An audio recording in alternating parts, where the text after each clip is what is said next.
दोस्तों अपना gravitation topic की सीरीज चालू है। आज का हमारा टॉपिक है उसमें ही फ्री फॉल। तो देखिए फ्री फॉल क्या होता है समझेंगे अब। देखिए कभी आप कहीं ऊंचाई पे जाइए और कुछ पत्थर आपके हाथ में रखिए। पत्थर हाथ में रखने के बाद अगर आप उसको छोड़ोगे तो क्या होगा पत्थर।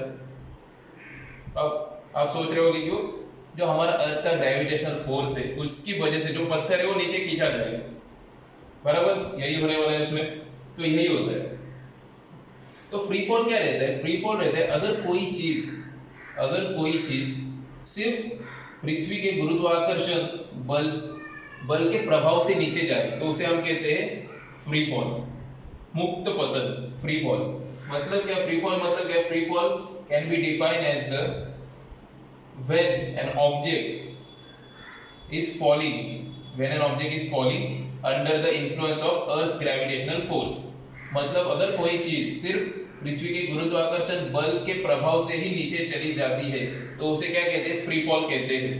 पर अभी देखिए अर्थ पे अगर कोई चीज हम नीचे फेंके तो जो हमारा एटमॉस्फेयर रहता है, एटमॉस्फेयर भी हमारा क्या करता है, उस पे ऊपर कुछ फोर्स अप्लाई करता है। जैसे देखिए हमारा एटमॉस्फेरिक प्रेशर, खुद एक एटमॉस्फेरिक प्रेशर भी है, वो एटमॉस्फेरिक प्रेशर वो चीज पे क्या करेगा, फोर्स अप्लाई करेगा।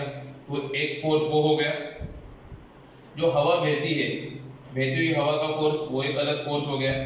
तो मतलब हमारे एटमॉस्फेयर में, मतलब पृथ्वी के एटमॉस्फेयर में फ्री फॉल पॉसिबल नहीं है। तो फ्री फॉल पॉसिबल कहाँ होता है, फ्री फॉल सिर्फ पॉसिबल होता है वैक्यूम में। फ्री फॉल कहाँ पॉसिबल होता है, वैक्यूम में। अभी वैक्यूम क्या होता है, वैक्यूम में ऐसी जगह है जहां पे किसी भी तरह का एटमॉस्फेयर या किसी भी तरह की कोई चीज नहीं रहती, विंड भी नहीं रहती, उसे कहते हैं वैक्यूम। तो वैक्यूम में फ्री फॉल सिर्फ पॉसिबल होता है। हम हमारे एक्सपेरिमेंट के लिए हम कंसीडर कर लेते कि जो पत्थर हम फेंकते हैं कि वो फ्री फॉल कर रहे हैं, तब हम ये फ्रिक्शनल फोर्स जो विंड की वजह से आता है, एटमॉस्फेयर की वजह से जो फोर्स लगता है पत्थर पे, वो हम निग्लेक्ट कर देते हैं। पर एक्चुअल में फ्री फॉल अर्थ के एटमॉस्फेयर में पॉसिबल नहीं है। फ्री फॉल पॉसिबल सिर्फ होता है वो वैक्यूम में होता है।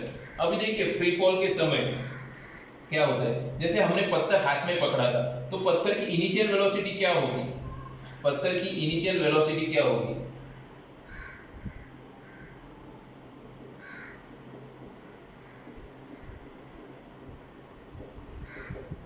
तो पत्थर की इनिशियल वेलोसिटी, ये आपको भी पता होना चाहिए कि इनिशियल वेलोसिटी का सिंबल u लेते हैं हम, तो पत्थर की इनिशियल वेलोसिटी रहेगी 0।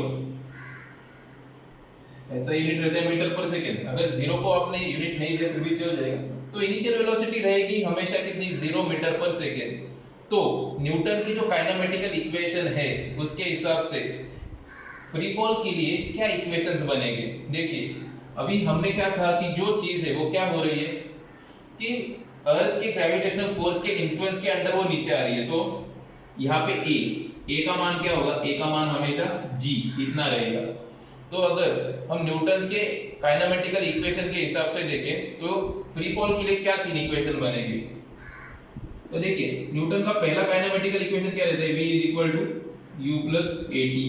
तो हमें यहाँ पे पता है कि इनिशियल वेलोसिटी तो 0 होने वाली है, तो यहाँ पे v क्या होगा, v = gt, क्योंकि a = यहाँ पे क्या है, g है, तो ये हो गया। वैसे second kinematical equation s = ut + half at²। तो ये देखिए ये जो टर्म है ut, u0 है, मतलब ये पूरा टर्म क्या हो जाएगा, 0।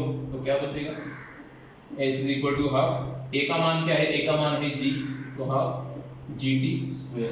ये सेकेंड हो जाएगा। Third v² = u² + 2as। तो यहाँ पे भी u² 0 हो जाएगा, तो v² क्या आ जाएगा, 2gs। तो न्यूटन के तीन इक्वेशंस यहाँ पे ऐसे अप्लाई होगी। यहाँ पे u का वैल्यू क्योंकि क्या है, 0 है। तो ये है सिंपल सा फ्री फॉल का कंसेप्ट। आपको इतना ही याद रखना है आपके स्कूल लेवल के लिए कि फ्री फॉल होता क्या है। तो फ्री फॉल होता है कि अगर कोई चीज अर्थ के ग्रेविटेशनल फोर्स के इन्फ्लुएंस में नीचे आ रही है, फॉल कर रही है, तो उसे क्या कहा जाता है, फ्री फॉल। याद रखिए सिर्फ अर्थ के ग्रेविटेशनल फोर्स के इन्फ्लुएंस में, जो दूसरे कुछ फोर्सेस है एटमॉस्फेयर की वजह से उसे हमें निग्लेक्ट करना पड़ता है। अगर वो फोर्सेस कंसीडर करेंगे तो ये चीज फ्री फॉल नहीं कहलाएगी। तो देखिए फ्री फॉल का इतना सा इजी कंसेप्ट है। आई होप आपको ये समझ में आया होगा। अगर समझ में आया है वीडियो लाइक कीजिए, अपने दोस्तों के साथ शेयर कीजिए। Thank you.